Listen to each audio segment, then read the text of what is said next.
প্রতি রাতে শাশ্বত সত্য নিয়ে অজস্র কথা বলি, তাও সম্পূর্ণ থেকে যায় যদি তার সাথে সুরাপান না করি। আসসালামু আলাইকুম। তো আজকে একটা ভিন্ন ধারার বা ভিন্ন রকমের একটা ভিডিও বা কন্টেন্ট নিয়ে আসছি। এটার একটাই কারণ, তাহমিদ ভাই, ধন্যবাদ তাহমিদ ভাই। তাহমিদ ভাই আমাকে খুব সুন্দর একটা বই উপহার দিছে, গালিবিয়াত শেখ মিরাজুল ইসলামের লেখা। তো ভাই মোটামুটি 1 বছর আগে এই বইটার আমাকে গিফট করে, এবং তার সাথে কথাই ছিল যে এরকম যে আমি বইটার একটা খুব সুন্দর একটা রিভিউ করে দিব। অ্যাকচুয়ালি বইটা হচ্ছে যে আহ, সে আমার উপর খুব আমাকে খুব ভালোবাসা সে বইটা গিফট করছে। তো এর জন্য আর কি বইটা রিভিউ করা, অ্যান্ড মোটামুটি 1 বছর পরে যায় আমি বইটা রিভিউ করতেছি, কারণ নানান ব্যস্ততার কারণে আসলে করা হয় নাই। এখন বইটা অ্যাকচুয়ালি হচ্ছে যে মির্জা গালিব, ইন্ডিয়ান সাবকন্টিনেন্টের একটা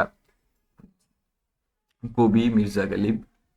তার জীবনী বা তার অ্যাকচুয়ালি তার টোটাল জীবনী নিয়ে আসলে লেখা না, তার জীবনের কিছু ছোট ছোট অংশ কিংবা তার জীবনের কিছু রিলেটেড অ্যাক্টিভিটিস উইদিন তার পোয়েট্রি অ্যান্ড আদার স্টাফস, তার উপর বেস করে লেখা। তো আহ, মির্জা গালিব অ্যাকচুয়ালি ছিলেন দিল্লির শেষ সম্রাট বাহাদুর শাহ জাফরের সভাকবি বা ওই সময়কার কবি অ্যাকচুয়ালি। তো তিনি অ্যাকচুয়ালি হচ্ছে যে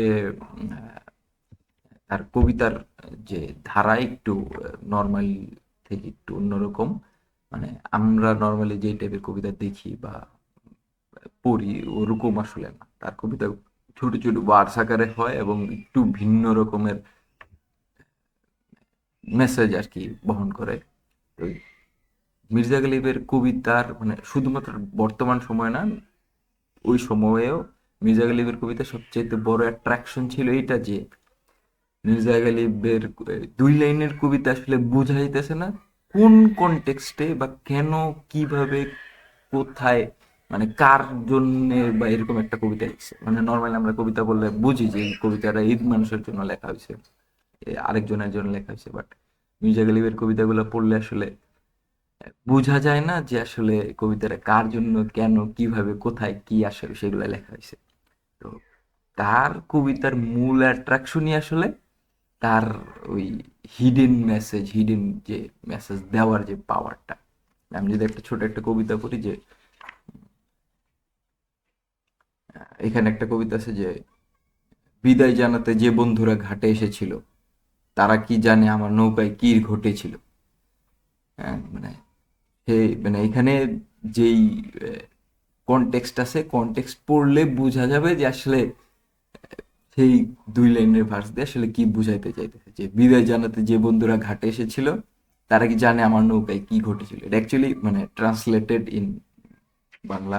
এটা উর্দুটা এখানে লিখছে, আমি এটা উর্দুটা আসলে ওইভাবে পড়তে পারি না, তো যার কারণে এটা পড়লাম না।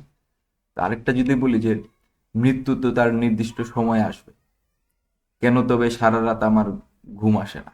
ঠিক আছে, মানে মৃত্যু তো নির্দিষ্ট সময়ে আসবে, কিন্তু কেন তার সারা রাত ঘুম আসে না, এইটা নিয়ে একটা তার ছোট 2 লাইনের ভার্স। তো মানে এইটা দিয়ে বুঝাইতেছি যে তার কবিতাগুলো আসলে নির্দিষ্ট ধারার আমরা যেগুলো পড়ি ওরকম না, একটা মানে ভাস্ট একটা মেসেজ বহন করে, নির্দিষ্ট কোনো বোঝা যায় না। মানে মানে এই যে মানে সিনারিওটা এটা শুধুমাত্র এখনই না, মানে এই জেনারেশনের যারা আছে, যে আমরা যারা মির্জা আলী পড়ি বা খুব ভাল লাগে শুনতে, এরকম না, শুধু ওই সময় বাহাদুর শাহ জাফরের সময় ওই টাইমে সভা কবিতায় সবাই যখন সে কবিতা বলতো, ওই সময়ও তার কবিতা কেউ ইনস্ট্যান্টলি বুঝতে পারতো না, একবার কইরা আসলে কেউ বুঝতে পারতো না বা শুই না বুঝতে পারতো না।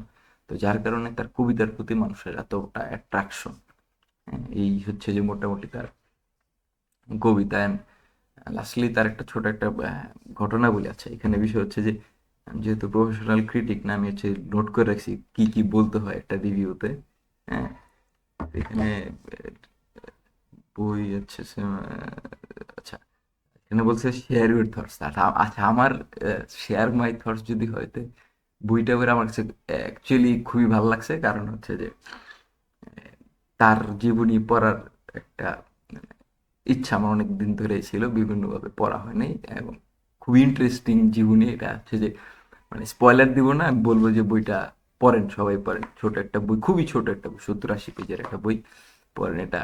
মানে আমার কাছে খুবই মানে ইন্টারেস্টিং লাগছে, খুবই ইন্টারেস্টিং, খুব মজার তার জীবন অ্যাক্টিভিটিস গুলা ছিল। আচ্ছা, স্পেসিফিক একটা এক্সাম্পল দিতে গেছি। তো স্পেসিফিক একটা এক্সাম্পল যদি দিতে হয় রিভিউতে, একটা একটা ঘটনা বলা যায়। ওটা হচ্ছে আমি কিছুদিন আগে আমার কাজিনকেও বলতেছিলাম, এবং একটা একটা ছোট ভাই আছে ফয়সাল, ওরেও এক ঘটনাটা বলছিলাম যে 1857 সালের দিকে যখন হচ্ছে যে ইংরেজরা দখল করে বাংলা বা ইন্ডিয়ান সাবকন্টিনেন্ট, তো তখন আহ, বাহাদুর শাহ জাফর কিংবা আরো যারা আছে ওই টাইমে সম্রাট, রাজা, মানে যারা আসছিল, তাদেরকে তো অনেকের হত্যা করে মারে, তো অনেকরে ক্যাপচার করে নেওয়া যায়। তো ওই সময়ে হচ্ছে যে সামহাউ মির্জা গালিবকে ধরে নিতে পারে নাই। তো মির্জা গালিব হচ্ছে যে কোনো একটা জায়গায় আশ্রয়ে ছিল, হয়তো কোনো একটা হিন্দু রাজা বা তার কোনো একটা বন্ধুর কাছে হয়তো আশ্রয় ছিল, আমার এক্স্যাক্টলি খেয়াল নেই। তো একসময় সে আবার ধরা পড়ে, একসময় সে ধরা পড়ে। তো ধরা পড়ার পরে তাকে আর কি জিজ্ঞেস করে যে আপনি আসলে কেন, মানে আপনাকে তলব করেছে, মানে তাদের কেউ ওই টাইমে মানে মেসেজ পাঠানো ছিল যে আপনারা আসেন, আমার লর্ড যারা, ইংরেজ লর্ড যারা, তাদের সাথে দেখা করেন। বাট সে অ্যাকচুয়ালি যা দেখা করে নাই। তো ওই সময়ে তো তার ইনস্ট্যান্ট উপস্থিত বুদ্ধি দ্বারা সে উত্তর দিতেছে যে, উপস্থিত বুদ্ধি বলতে ওই টাইমের একটা একটা ট্রেডিশন ছিল, যেটা বাস্তব কথা, যে মির্জা গালিবের উত্তর ছিল এরকম যে আমি হচ্ছে যে বাহাদুর শাহ জাফরের সভাকবি, সম্রাট বাহাদুর শাহ জাফরের সভাকবি, এবং আমি যদি কোথাও যাই, আমার সাথে এতগুলা পালকি, এতগুলা পাইক পেয়াদা গার্ড যাইতে হয়। এটা হচ্ছে আমার ট্রেডিশন, আমি একটা সভাকবি, আমি চিফ একটা কবি, আমি চিফ পয়েট ইন দা, কি বলে এটাকে, যে এই পুরা ইয়ার রাজসভার একটা কবি সে। তো তার ওরাটা হচ্ছে যে সে হচ্ছে যে ছোট্ট একটা সেন্টেন্স বইলা ইংরেজ লর্ডকে বুঝাই দিল যে তোমরা যেরকম ভাবতেছো আমি সেরকম না, আমি চাইলে যাইতে পারি না, আমার সাথে এতগুলা পালকি দরকার, এতগুলা পাইক পেয়াদা দরকার, এতগুলা গার্ড দরকার যাইতে হইলে। তোমরা ডাকছো ঠিক আছে, বাট আমি আসতে চাইছি, কিন্তু আমার সাথে এতগুলা এগুলা নাই আমার কাছে, আমি তো যাই, এর কারণে আমি তোমাদের ডাকে সাড়া দিয়ে আসতে পারিনি। তো ইংরেজ লর্ড তখন বলতেছে যে ঠিক আছে, আপনার এত ওরা ঠিক আছে, ভালো কথা, আপনি আসেন নাই কেন, তো আসতেন, এতগুলো নিয়ে আসতেন। তো সে তখন আর কি বলতেছে যে আসবো কিভাবে, আসলে আপনাদের ভয়ে যারা পাইক পেয়াদা বা পালকি চালক যারা ছিল, গার্ড যারা ছিল, তারা সবাই পলাই গেছে। তো যার কারণে তারা যেহেতু নাই, তো তাদের ছাড়া তো আমি আর আসলে আসতে পারি না। তো এটা হচ্ছে আমার ট্রেডিশনের বাইরে। তো এটা হচ্ছে যে মানে একটা ইন্টারেস্টিং একটা ঘটনা। আমি হয়তো বা খুব সুন্দর করে বলতে পারলাম না, মানে বাট খুবই ইন্টারেস্টিং। এটা পড়লে আসলে আমার কাছে মনে হয়েছে যে আরো খুব খুব ভালো লাগবে। তা আমি আশা করব বইটা পড়বেন। শেখ মিরাজুল ইসলাম গালিবিয়াত, জীবন জীবনী মির্জা গালিবের। তো সবশেষে এটাই বলবো যে ধন্যবাদ, ধন্যবাদ তাহমিদ ভাই, আপনি এরকম খুব ইন্টারেস্টিং একটা বই আমাকে উপহার দিয়েছেন এবং আমাকে পড়ার সুযোগ করে দিয়েছেন। আমি এই ভিডিও আপলোড দিব এবং এটার কমেন্টে আর একটা বইয়ের ছবি আমি দিব। আশা করি ওই বইটা আমাকে আবার গিফট করবেন, আমি আবার পড়া ওইটা হচ্ছে যে রিভিউ দিয়ে আমি আবার আরেকটা ভিডিও বানায় দিব। ধন্যবাদ তাহমিদ ভাই।